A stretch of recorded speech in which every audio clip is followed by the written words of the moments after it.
Built to serve on the once highly popular air ferry service between Britain, Europe and Ireland, the Aviation Traders ATL-98 Carvair converted redundant Douglas DC-4 airframes for use in this specific role by adding a pronounced hump to the front of the airliner that allowed for the easy loading of cars, thus creating what is often mistaken to be a propeller-powered Boeing 747. The Carvair was developed during the late 1950s as a response to the fact that the venerable Bristol freighters and superfreighters serving the cross-channel airborne car ferry market were no longer adequate for the job, carrying a maximum of 3 cars per flight, while also being noted for corrosion problems that were becoming increasingly costly to repair. In response, the Aviation Traders Company of entrepreneur Freddie Laker attempted to address this issue by developing their own models for the air ferry service, one option being a car-carrying version of the ultimately fruitless ATL-90 accountant project, which would be dubbed the ATL-96, though this scheme collapsed when the accountant failed to garner any commercial interest. With the firm having taken a substantial financial hit due to the failure of the accountant project, forcing Laker to sell his shares in the company as a means to drum up short-term capital, Aviation Traders went back to its speciality of converting former wartime aircraft for commercial roles, especially as jet airliners rapidly took over the market towards the end of the 1950s and early 1960s. At the same time, Laker also sold his shares in Channel Airbridge, which had been established in 1954 as a dedicated air ferry service between Britain, Europe and Ireland, and by 1958 was carrying 15,000 vehicles per year to Calais, Ostend and Rotterdam in competition with Silver City, utilizing a fleet of Bristol freighters to undertake this role. By 1960, though, as the economy of the UK became increasingly strong and more people could travel to Europe for business and leisure, the total number of cars flown across the Channel had increased to over 100,000 per year for both Channel Airbridge and Silver City, but the economies of this service were not as favourable as the regular sea-going ferry, which could carry 3 times the number of vehicles per sailing. However, one model that the company worked extensively with during the late 1950s was the Douglas DC-4, of which many had been retired from service across the UK and Ireland due to the influx of turboprops like the Vickers Viscount, with Aviation Traders considering this machine to be relatively cheap but fully capable of carrying up to 5 cars by raising the flight deck and adding a nose-loading door. Laker, who is said to have considered the DC-4 as a perfect car-carrying airplane while in the bath, created a cardboard model of the concept, his intention being not just for short cross-channel routes, but also longer-distance services into Europe on 2 to 3 hour sectors well beyond the coastal ports, with a level of comfort that the noisy, slow and low-flying Bristol 170s could never manage. The design was thus left in the capable hands of Aviation Traders Technical Director Bob Batt and Chief Designer Arthur Leftley, with the basic requirement being specified as a minimum of a 70-foot cargo compartment with a 9-ton capacity and room for a 25-seat passenger cabin, galley and toilet.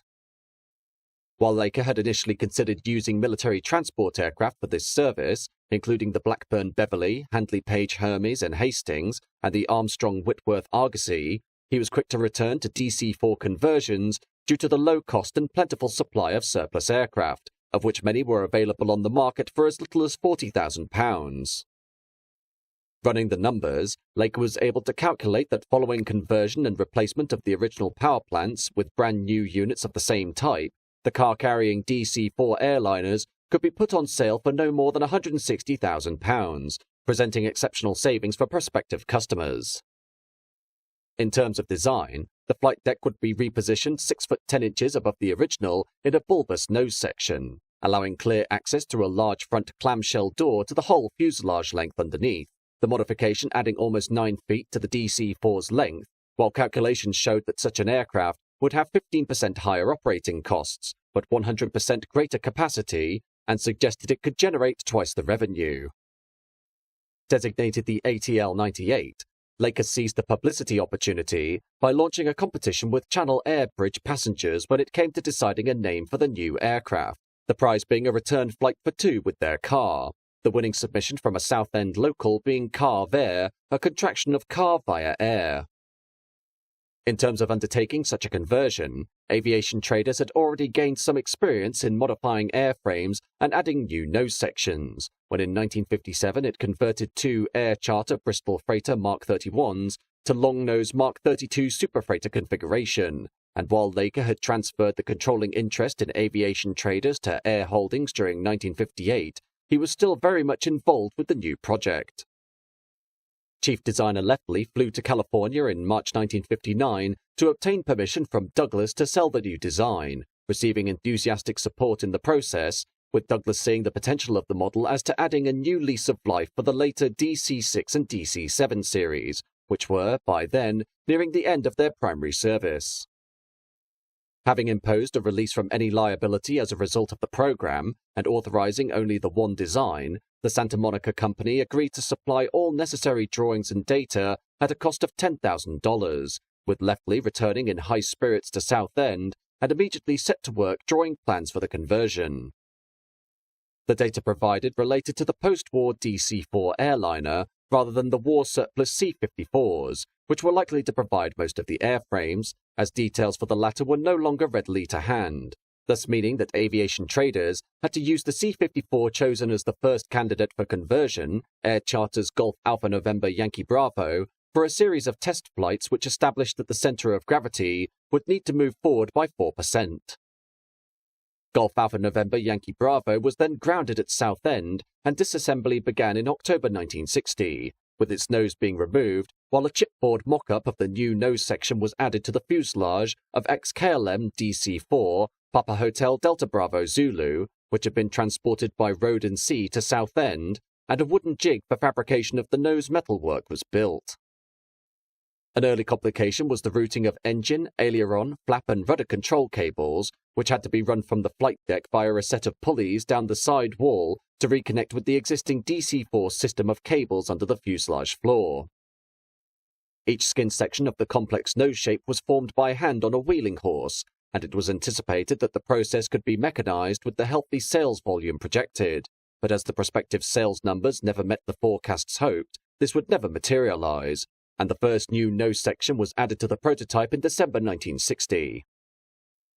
Many of the C-54 airframes purchased, some from dubious previous owners, were in poor condition when acquired, though Aviation Traders were easily capable of stripping down and rebuilding the models as part of the conversion process, with only 2 Carvair conversions using repurposed DC-4s, while the remainder were C-54s upgraded to DC-4 standard by Ansett of Australia, and were 2,600 pounds lighter than conventional DC-4s. After arrival, the C-54s were defueled, and the engines, outer wings and control surfaces were removed, this being followed by the tail and tail planes being detached, and a wheel trestle attached through the tail spar, at which point the nose could then be severed, ready for the newly fabricated Carvair nose to be mated to the truncated fuselage. The Carvair's cargo compartment was 68 feet long, while the rear passenger cabin added another 12 feet, with most aircraft being originally fitted with 22 seats, though alternative configurations with movable bulkheads range from 17 to 65 seats, while the upper and lower halves of the nose were built around stringers and half frames on the rig, then mated and skinned. As far as possible, existing parts were used in the rest of the conversion, including brakes and main gear oleos from the DC-6, and windscreen, control yokes and instruments salvaged from discarded C-54 noses, while another significant change was a 34-inch increase in height to the tail fin, resulting in a profile similar to that of the DC-7. Wind tunnel testing showed that the aerodynamics of the nose profile demanded an offset to improve lateral control, and a plan to add stabilizers to the tailplane ends was abandoned in favor of the taller fin, while the C-54's nose undercarriage leg was reused, but with altered geometry, and mounted so that it remained clear of the cargo floor when retracted, in which position it now protruded below the fuselage. Other alterations included the heating, fuel, electrical and carburetor air intake systems, with the cockpit being modernized for 2-crew operation, with a jump seat between the pilots, with an engineer often accompanying the pilots to reduce their workload, while a navigator's station and 2 sleeperettes or extra crew seats were available in the bulge behind the flight deck for long-range charters. A special feature was the addition of removable bob weights in the outboard wings on Carvairs, as used for short-range and cross-channel work, which totaled £250, but allowed an uplift of £1,000 in additional payload, the placing of these weights as far from the centerline of the airframe as possible, keeping the wing flex at the roots under the extra load within limits. Although only 3 complete Carvairs were ultimately built at Southend, all nose sections were made at this location, with assembly of the new nose structures taking 5 weeks each to complete, with most being transported by road to Aviation Traders' sister facility at Stansted Airport, where the remaining 18 aircraft were constructed, with 23 nose sections eventually being built, 2 of which were kept as spares but never used. High interest led to many inquiries being received by Aviation Traders, leading the firm to believe that planning for up to 100 conversions may be viable, though this would, in practice, be impossible due to the scale of production far outstripping the space inside the Southend hangar, which, at most, could accommodate a maximum of 3 C-54s with their outer wings detached, hence the firm's reliance on the Stansted base.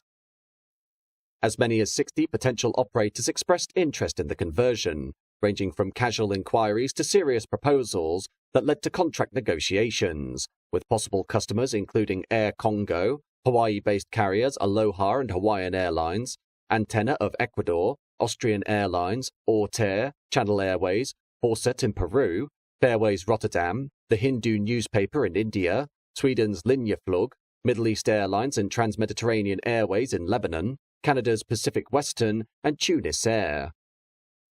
The Royal Canadian Air Force also considered converting its Merlin-powered C-54 GM North Stars, going so far as to inspect the Carvair production line, while Avianca Colombia and later Air France looked at the possibility of acquiring kits to convert their DC-4s in-house, and Ferry Aviation of Canada, Lockheed Aircraft Services and Pac-Aero in California considered license building the Carvairs to serve the American market. In the end, only 21 Carvairs were to be built, with just 5 airlines actually placing orders for the design, these being Channel Airbridge, Interocean Airways of Luxembourg, Aer Lingus, Aviaco, and Ansett ANA, while a 6th carrier, Alisud of Italy, would lease 1 unit from new for a short period. After 8.5 months of work, the pioneering Carvair, Golf Alpha November Yankee Bravo, was rolled out of the Southend factory on June 17, 1961, wearing the red and white livery of Channel Airbridge, with high-speed taxi tests on June 20th using Southend's runway, proving the likeness of the XC-54 model so well that the aircraft inadvertently lifted off for a short distance. On June 21, 1961, the Carvair made its maiden flight, with the incident-free 2-hour sortie seeing speeds of up to 217 knots and as slow as 97 knots be attained at a maximum altitude of 6,000 feet, the next 2 days seeing further test flights, after which the Carvair modification was declared sound, the aircraft flying as well as an original DC-4, and thus production was pushed forward for 10 units destined for Channel Airbridge. However, while undergoing certification for the British Air Registration Board and the American FAA, a forklift truck accidentally crashed into the rear fuselage of the aircraft on August 28, leaving the left tailplane almost broken away from the airframe, though this was easily replaced by the Carvair mock-up airframe of ex-KLM DC-4 Papa Hotel Delta Bravo Zulu, thus meaning both ends of the original C-54 had been replaced. Flight trials resumed a month later, and after 155 hours of testing, a certificate of airworthiness was issued on January 30, 1962, followed by the formal handover of Golf Alpha November Yankee Bravo to Channel Airbridge on February 16th, where it was christened the name Golden Gate Bridge, the intention being that the bridge title would form a naming convention among the airline's fleet of Carvairs. Beyond the Carvair, Aviation Traders saw a need to develop capacity beyond the DC-4 conversions, and actively studied the possibility of similarly modifying both the DC-6 and DC-7, even suggesting that versions with Rolls-Royce Dart turboprops could be offered.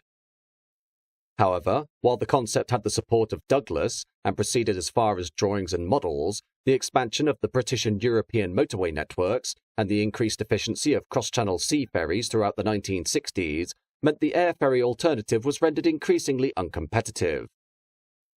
In 1964, after conducting various wind tunnel tests on a DC-7-based Carvair conversion, Laker announced the launch of what was dubbed the Super Carvair, but sadly, both the Dart Carvair and Carvair 7 would never go beyond the concept stage, while a swing-tail proposal was also mooted, but didn't leave the drawing board.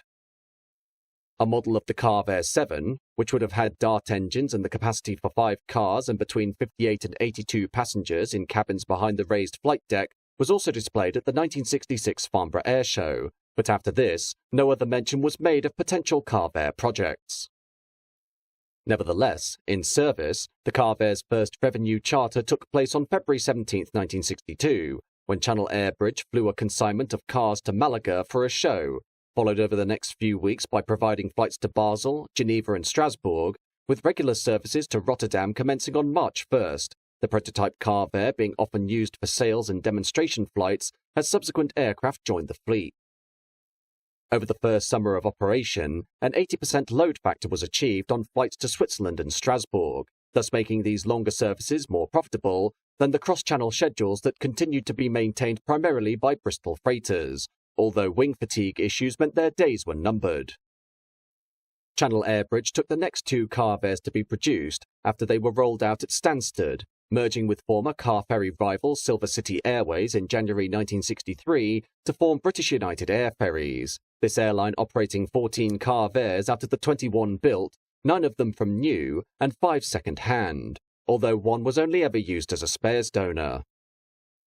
Even before BUAF's order for 10 Carvairs could be completed, it was recognised that the cross-channel air ferry market was in terminal decline as it succumbed gradually to seagoing competition, and in early 1967, the majority of the airline's long-haul services were dropped, and 3 Carvairs were placed into storage, while others took over from Bristol superfreighters on the short crossings. Prototype Golf Alpha November Yankee Bravo made its last flight when it was retired to Lydd on March 5, 1967, before being scrapped there in July 1970, followed closely by the second Carvair, Golf Alpha Romeo Sierra Delta, in October of the same year, while the third Carvair, Golf Alpha Romeo Sierra Foxtrot, had been lost in a landing accident at Rotterdam caused by a snowstorm in December 1962 after only 10 months of work, resulting in the death of the captain. By 1975, when cars accounted for only 5% of BUAF's total traffic, just 4 Carvairs remained in service with the carrier, with plans being put in place to modify them for pure freight work, Golf Alpha Sierra Delta Charlie being stripped of its interior cabin and thus could present £3,000 of extra cargo space, thus leading to the start of what was dubbed the British Air Ferries Cargo 8.5-ton payload brand. The last ever Carvair vehicle service was flown on January 1, 1977, by which time British Air Ferries was introducing a sizable fleet of Handley Page Dart Heralds, which took over increasing volumes of the airline's work, while Aer Lingus, which had operated Carvairs on services between Britain and Ireland, abandoned the market during 1964, repurposing their units to overnight mail flights and freight transfers.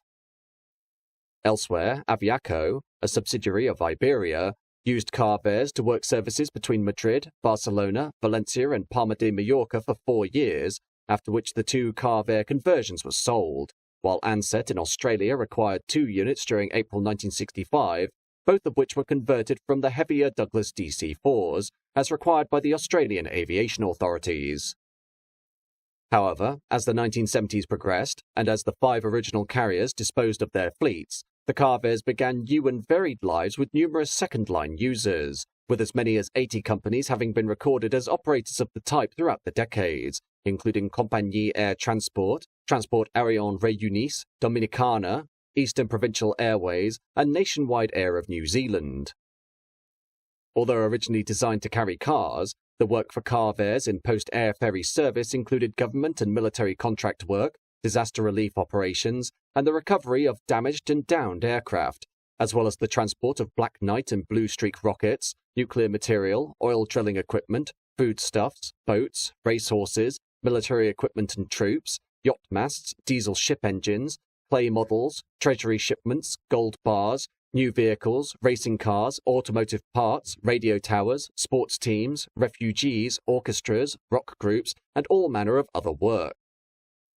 Some of the more notable loads were reindeer, elephants, dolphins, and a 3-ton whale from RAF Binbrook to an aquarium in Nice, while Carvairs also resupplied a zoo in Poland with animals, carried rocket parts to Sweden, cars to Mozambique, live chickens to Tunisia, armoured vehicles to Allied forces stationed in West Berlin, toilets and baths to Gabon, and radio towers to Argentina.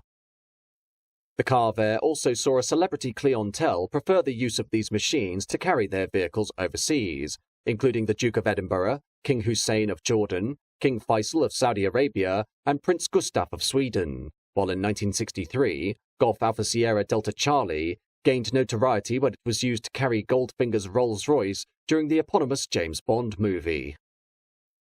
Today, while a majority of the Carvairs have now been scrapped, some continue to survive and are even noted as airworthy, including Carvair November 89 Foxtrot Alpha of Goldfinger fame, which is based at Gainesville, Texas, and operates cargo charters for Gator Global Flying Services, while the final Carvair built, 9 Juliet Papa Alpha Alpha, belongs to Phoebus Apollo Aviation of South Africa, and is currently grounded pending the owner's intentions to return this machine to flight.